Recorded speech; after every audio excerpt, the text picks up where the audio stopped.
Alrighty. I think we're live. I think we're live. I think we got music going on. I think we've got the microphone working. I think we're in business. I think. Happy freezing February to everybody. It's been a little while since I've streamed. I think the last time I was streaming it was related to the last Kickstarter. Keep calling it Kickstarters.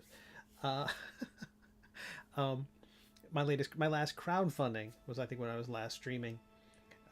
Always because I want something. That's what it comes down to. But my latest one launched today. Today is the first day of Zenetopia. I'm sure you're all wearing your paper hats. Well, I don't know what you wear for Zenetopia. Zorro capes, something with a Z. But my latest crowdfunding zine is, you can see it over there, pointing the right way. It's called Wildest Shape. It's on BackerKit. It is my first crowdfunding on BackerKit. I did a little bit of, I dipped my toe in the BackerKit waters with their holiday market, but this is my first real full-on crowdfunding. Like, we have to hit this goal or it doesn't happen. Holiday market was a little different. That was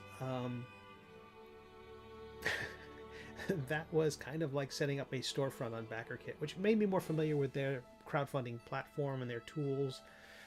So I'm glad I did that. But this is my whole. This is like a whole other thing. Previously on Steve Conley's crowdfunding trauma, I was crowdfunding over on Kickstarter. I have crowdfunded 12 projects on Kickstarter over 14 years. And I'm not making this move lightly, but I'm switching over to BackerKit. When I was crowdfunding Stabracadabra in December, I saw that there was a lot of AI slop on their platform. So I want to enable timers. Sure, I don't know what that'll do. I'm really hoping this is going out. This should be going out to the Twitch and to the YouTubes. But when I was crowdfunding Stabracadabra on Kickstarter, I was looking for other projects to promote, and so many of them, almost all of them, had AI slop in them. And I get it. I get why Kickstarter allows AI slop. They have to, because they're a tech company. They are, I mean, sure, everything online is technically a tech company. And they have to, because they're selling 3D printers, and they're selling laser scanners, and they're selling, every kind of gizmo and gadget, and all of those gizmos and gadgets are calling everything AI. What you would have called your smart fridge a few years ago is now an AI enhanced fridge. Here on the tubes of you, Jamar. Good to see you. But I don't think I made an announcement that I'm going online at all. I can mention this a small thing. So if anyone shows up, that's great. Anyone doesn't. But I'm explaining why I switched over to BackerKit, and it's because they just don't allow AI slop on their platform, and Kickstarter does. And again, I understand Kickstarter, as I've told them in many emails and customer satisfaction surveys and in phone calls and in meetings, like I couldn't have my career without them. The idea of selling directly to my customers, selling directly to readers, just wasn't possible pre-crowdfunding. Not in any real way. I could basically hand sell off my website with PayPal, but the idea of reaching a bunch of people, and in the early days of Kickstarter, that was possible. There just wasn't that much. The signal to noise ratio was much better on Kickstarter, and now the noise is getting louder and louder. Not that BackerKit is immune to that, but BackerKit does a few things which is super interesting, and you can see this over on their platform here, because my latest thing, Wildest Shape, is for 5th edition Dungeons and Dragons. It's a druid subclass where you let your druid use their wild shape ability to take the form of who they would be in a different reality, had they made different choices or had the world developed in a different fashion. So I'm including rules for how you could play a duck. Had all the people in your world been ducks, you could be a duck for up to a minute, and you could be a rogue up to a minute. If let's say you and your party are entering a dungeon, and there's a big important door to unlock, and they really need a rogue right now. They don't have a rogue. Well, somewhere in the multiverse, you were a rogue. and so you can become a rogue for a minute and maybe unlock that door. So in some ways, it's a Swiss Army knife of character classes, and I think that's going to be fun technically, and including in the rule book will be pre-generated character sheets, so you don't have to roll up a rogue. And I don't want people to roll up a rogue. I don't want them thinking about. I don't want them creating necessarily their own, like an alternate Intoximancer or alternative death-dealing rogue, or God forbid whatever other subclasses are floating around out there in the homebrew space. Because part of at one point this is called the Circle of the Fractured Path. At one point it was called the Circle of the Divergent Path, which I really liked, but Fracture just had a good energy to it. The other one was Circle of the Infinite Path, and I just thought that's a red flag to dungeon masters. So it started here. So they do some really interesting things. They have these events. Let me see if I can get my computer to do its thing.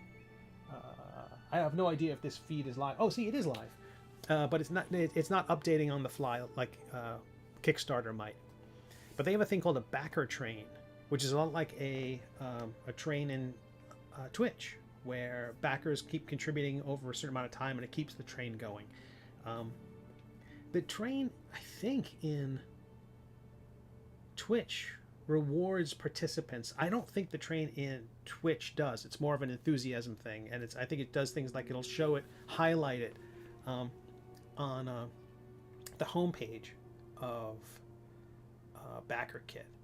So Backer Kit's got a lot of interesting things. First of all, Backer Kit, what I like about them is that they seem to not be trying to bite off everything. They're not trying to do everything. They really do seem to have a focus on certain kinds of projects, like heavy in the role-playing game space and in the comic space. Kind of my turf. And they don't have, like, maybe they have smart wallets. I don't know. I'm sorry, AI enhanced wallets. But I really like the vibe of the place. And the trouble is, the big problem was I have forever been with Kickstarter, 12 projects over 14 years, and I've had real success there. Moving away from that was not something I'm doing lightly. So we'll see.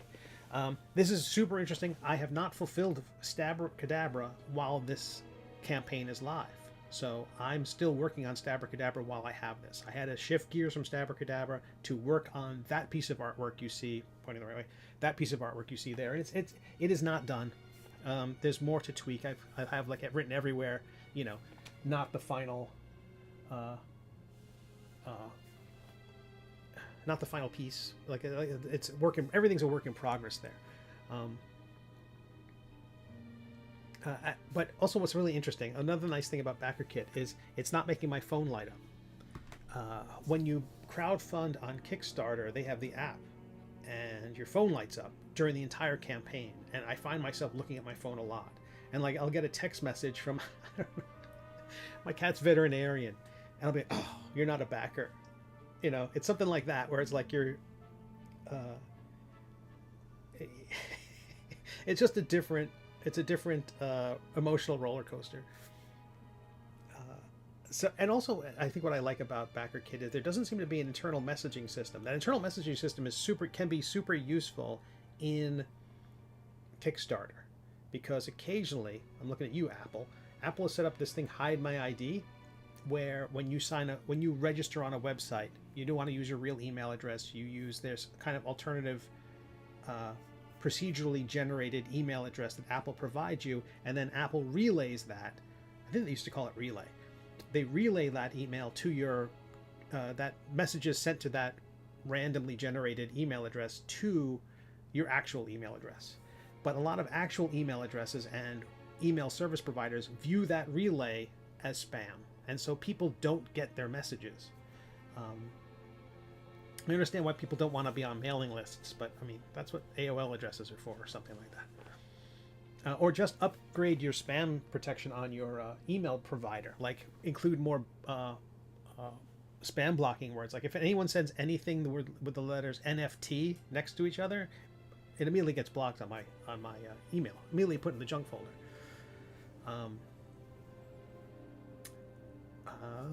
But Anyway, over on BackerKit, I really like the environment. I don't think there's an email service system that lets them email me directly, and I can't email them directly apart from their email. So no internal messaging system. I have found that helpful in Kickstarter because sometimes, because people are using that relay, I need a way to reach them somehow, and so I will use Kickstarter's system to send them their surveys, things like that. But we're a third of the way there with 60 backers. I don't know when we launched. An hour and 40 minutes ago. One of the things that's really interesting about BackerKit as well is that shipping is charged later by default, I think. I imagine you could roll shipping fees into it, but BackerKit grew out of being a pledge manager and became a crowdfunding platform, whereas Kickstarter started as a crowdfunding platform and has slowly added on a pledge manager. So they collect shipping fees after the fact, so no shipping fees are reflected in the numbers, in the totals you see there. Whereas with Kickstarter, 60 backers would probably be at least, I don't know, $600 worth of you'd see $600 worth of shipping fees included in that number. So again, so far, I really like BackerKit. I'd be interested to see how this campaign goes. I don't expect to stream for too long. Thanks to everyone everyone on Twitch and YouTube who might be poking their heads in now. I will be, if you want to check out this campaign, you can go to wildestshape.com. I always try to get the domain name. So if you go to wildestshape.com, it'll take you right there. And now actually, I'm stressed to see if we're going to continue this train of these 60 backers in this train with less than a minute to go. Now, I thought there would be less stress. And now I'm just as stressed. 45 seconds. Okay, I'm not going to look at that. I'm not going to look at that. Like I said, like I started to say, I'm working on Stabracadabra and Death Save devices, which were part of my previous Kickstarter campaign. So I haven't done a ton of promotion on this. Again, previously when I was with the other crowdfunding site, the Zine Quest events took place over the course of the entire month of February. So you could launch your campaign, and I did, like on February 26th one time, only when the campaign was ready and I felt like it had enough backers and enough people following the campaign and enough momentum to launch. And also to get enough other things off my plate to keep it, someone else backed and kept the train going. Lovely. I swear I'm going to leave my computer and not look at this stuff. But with Kickstarter, you could start whenever you wanted to. BackerKit, I said, you know what? It was January. It was just last month, well, 2 days ago. But earlier last month, I'm like, okay, I'm tired of all the spam, the slop on Kickstarter. I'm going to take part in Zinetopia over on BackerKit. I got everything in motion, and as I was preparing everything, it became clear to me that to take part in BackerKit's events, whether it's Pintopia, Zinetopia, all their topias, to take part in that, you have to launch when everybody else launches on February 2nd. So I was like, oh, okay, I've got 3 weeks less than I would like. I would love for the Stabracadabra and Death Save devices PDFs to be in everybody's hands right now, when I'm announcing it, or in 2 or 3 weeks when I would have launched this. I would like those things to have been in everyone's hands so they could have them, be excited about them, and then go, oh yeah, what's his next thing? Without that, with the work I have yet to do, the work I still have before me on Stabracadabra, the good news is I still have lots of updates I can share. So like later today over on Stabracadabra, over on the Kickstarter page for that project, I'll be posting an update mentioning this campaign, but also sharing previews of some of the Death Save devices, including like the luckiest jackalope foot, which I don't know if everyone's going to like that one or not. I had to kind of draw a severed foot, but I made it cute-ish. Not the weird things I've had to draw in the D&D space. Like, for Nibblemancy, I had to paint cake pops. I had to paint brownies, things like that. Not brownies as like little winged characters, but actual chocolate brownies. Are those kind of fey brownies, do they have wings? I don't know. There you go. Take away my D&D nerd card. Um, but I'm very excited for this one. I've had this one in my back pocket for a while. I've talked about doing this druid subclass. Stabracadabra and Death Save Devices was a big project, launched at an awkward time over the holidays, and again, just in a sea of slop over there. I'm really excited for this one. The hope is with this campaign, we get to 400 backers. That's a lot. That's a heck of a lot. But that means that this platform is every bit as good as the previous one. So there are cool things about Backer Kids community events, such as cross promotion with one another. There are ways that there's basically an index page of all the participants. I think there's 63 in total who are taking part in Zenetopia, and all of us have a little icon on the grid. Let's see if I can show it there. Zenetopia. Forgive me for getting my awkward profile. But you can explore Zenetopia in a very similar way to if you had checked out the holiday marketplace. And you can see my weird druid icon there. I guess I could do something similar.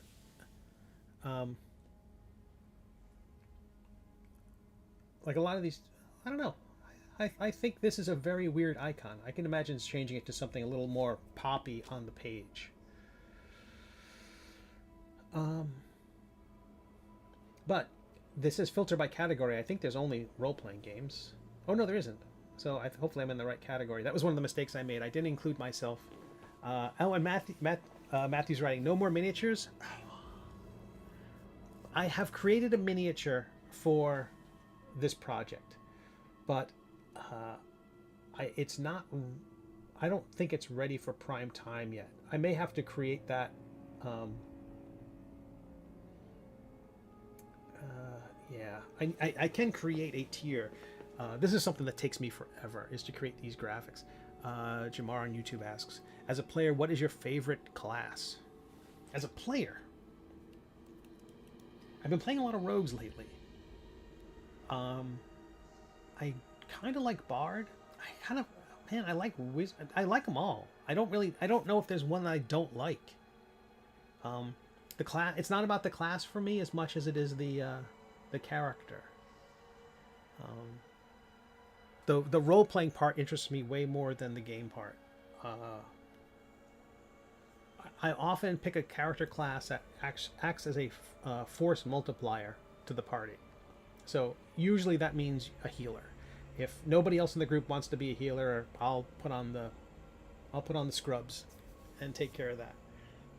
I like to find fun ways to do that. Maybe not as a straight life domain cleric. Jamar says, I'm a rogue guy. I get that. I recently started playing one as well. We've been playing Tales of the Valiant, which is a 5e spin-off of Dungeons & Dragons, and this class should be compatible with that. Druid is a specifically weird case. I thought fighters were weird. So, for folks who don't know, Dungeons & Dragons had a 2014 edition, and that 2014 edition ran for 10 years, and they released a new version in 2024. And they said the two versions are compatible, and they are compatible the way a VCR and a high definition Blu-ray player are compatible. You can get adapters. Your Atari system is compatible with your high definition television. It's just you're going to have to do some work.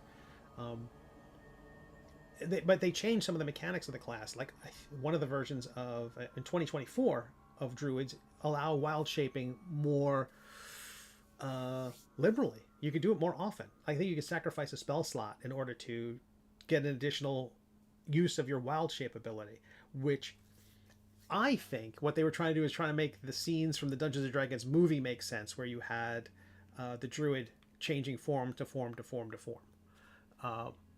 I think a smarter use of that ability would have been, you could use wild shape for an hour. That was generally the accepted duration of time in 2014. I would have said during that time, you can choose multiple shapes within that, and as a bonus action, switch from one form to another. You have to do something like establishing, because of the way polymorph works in Dungeons & Dragons, that it's this huge health pool. Like if you are a level 5 druid and you turn into something that is enormous and has 200 hit points, suddenly you have 200 hit points. And the villains, the monsters, can't hit you until they get through that armor of 200 hit points. So basically, this transformation became a shield. So clearly, you couldn't have a person transform from one suit of armor to another suit of armor to another suit of armor and be unreachable. But then people would also game it the other way, right? Like if you had 200 hit points and then you transformed into a hummingbird and kept that same health pool, now you're I like the way Tales of the Valiant handled it, where the amount of health that you have is factored or determined by your level and the size of the creature. I still want them to be able to reset. I think you get rid of the size of the creature element altogether and just basically say you have your... Don't change the health. Don't change the hit points. Don't let the hit points change. And I think that's the better fix. Give the druid the flexibility within that hour to have fun changing forms moment to moment in a cool tactical way. You're an octopus and you pull the person forward. Bonus action, you turn into a bear. And the next turn, you're swiping with your claws. You know, that is way cooler and more fun than, you know, breaking out the abacus to see how healthy you are from round to round. You know, I think that's... Tales of the Valiant fixed it to some degree, but I think there was some room in there for some other stuff. Anyway, that's these dumb ideas as I get to dump them into this thing. You didn't say you were going live on Discord. Moose, I did not. I'd have to do that on my iPad. This is a whole iffy thing. Well, I appreciate you being here. That's awesome. Yeah, I probably should have, but I'll do it. I'm going to stream again later on this afternoon. I have to run to the veterinarian to pick up some cat food, medicated cat food for my boy. So I'll be taking a little break. But if anyone watches this video, you get a recap of where I am. Let me give you the pitch. I can't believe I'm doing this. Like, how many minutes into this? I'm a professional streamer. No, I'm not. 22 minutes in. Okay, bookmark this part. Wildest Shape. The elevator pitch is your wild shape TVA lets you transform into your multiversal variant version of yourself. Think of the TVA in Loki, where, you know, you'll turn into the alligator version of yourself, or you'll turn into the version of yourself that's made of iron, or the version of you that decided to become a rogue when you were younger, and now you're you know, so if your party runs into a locked door and they don't have a rogue that, you know, you get to turn into a rogue for a second. I mean, I hope you still have lockpicks.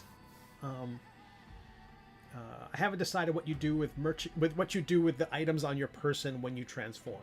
Clearly, if you're going to transform into a wizard, you're going to need an arcane focus of some kind. Or, because if you had a component pouch, you'd keep transforming to things, and just if you had a bag of gold, you'd just keep handing that to your friend. It'd be an infinite source of income. I know these are the dumb things I have to, because I know they're out there. I know the players are out there who are going to be like, yes, okay. So every time I transform, I show up as a person who's got 10 copper. How many times do I have to transform to buy my castle? So Wildest Shape is about transforming into the alternate versions of yourself. You keep your intellect. It could be a little bit like a Billy Batson Shazam situation. You know, who knows if your form is now in another universe. But these transformations are limited because I don't want necessarily for people to be able to become a barbarian for an hour for the entire duration of the fight. So these are going to be limited to, I think, 5 minutes, with the caveat being that after 1 minute you gain a level of exhaustion. I might shorten this. It might be fewer rounds, or it might be something where you get a minute, but after that it picks up, it ramps up like kind of a death spiral. But you don't die at 5th, I think. I think my thought is, after those 5 minutes, you're just stuck in that new form. You know, short of a wish, you're not getting back to your druid form. And whatever pre-gen you are, you're stuck. I like the idea of there being...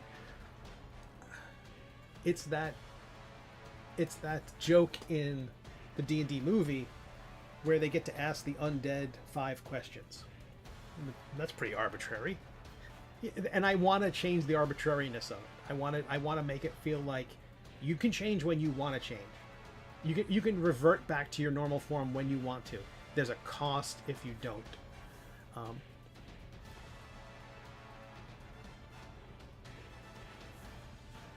Moose, are you gonna make me Google something? I don't. If you're gonna make me Google something, do I have to Google something I'm gonna regret? I'm picking up from context clues that is something that I am ill-equipped to answer. He's an attack. I assumed. I'm not going to impress anyone. But the exhaustion part makes total sense. What? No affiliate link, Moose?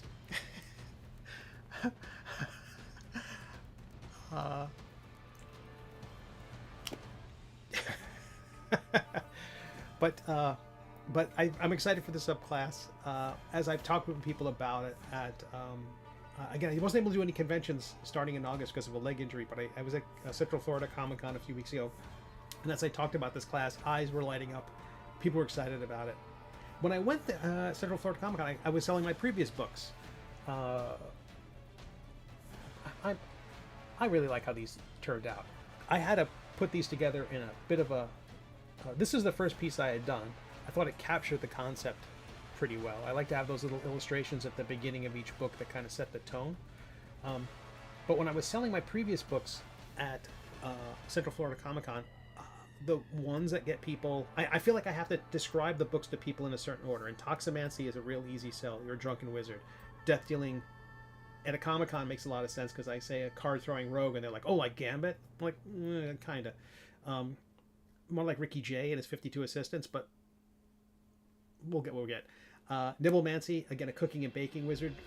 I have to distinguish that from Intoximancy because Nibblemancy is really different in that it's a constitution-based wizard, so I kind of sell the subplot of you're not necessarily a super smart wizard, you get to be a dumb wizard. And then Metadomain Cleric, the idea that you think this is all a game, and at level 8 you learn your player's name. That blows people's minds. So I was asked by somebody if I would put all of these into a single book at some point. I don't know if I would because the at least currently my publishing model doesn't scale. When I make these books, they are beautiful. I like the hardcovers here. They're beautiful, but they're print on demand. And so my inventory space is the other side of this room.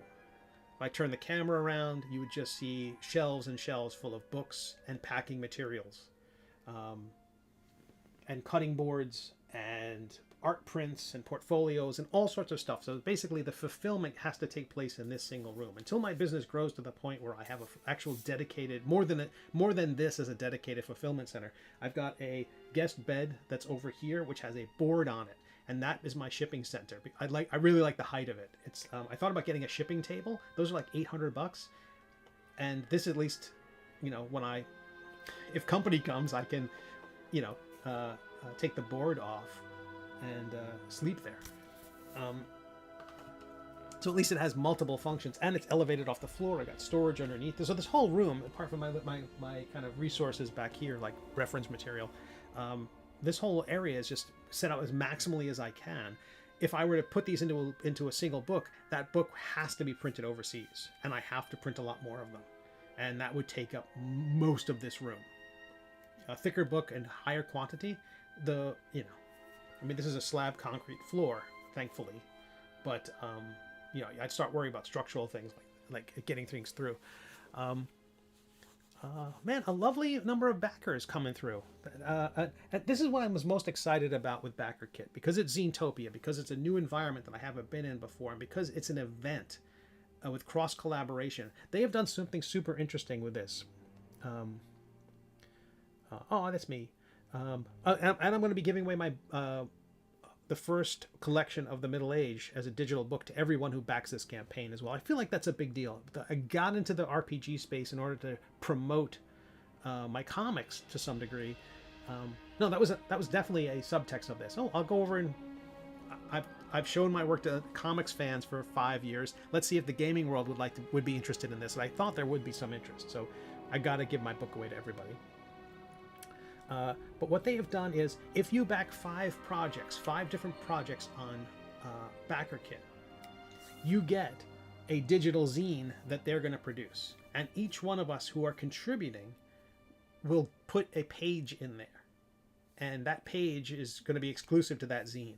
So I'm creating something that is complementary to Wildest Shape, but I think people will like anyway. And hopefully something that gives them a sense of the flavor of my work. It is going to be a lineage, a specific kind of lineage, one that you can transform yourself into as a Wildest Shape druid. But I think it's going to show off my artwork. I will sculpt it so that can be available as an STL on my website and available to my Patreon supporters. I feel like there's a lot I can do, trying to use every part of the process in creating these things.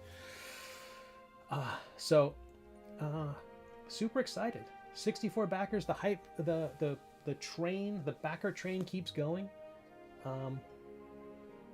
I really appreciate you all being here. I'm going to be logging out now. I've got my veterinarian run to do, and I'll be back later on today. I'm keeping everything set up here, everything plugged in, and I will stream later today. Wherever you are, I hope you're safe and warm and well, and I'll see you next time. But check out wildestshape.com. Enjoy your cat food. I mean, I'm gonna snack on the way back. It's a huge bag. He's not gonna eat all of it. Did I see correctly that BackerKit only allows paying by credit card?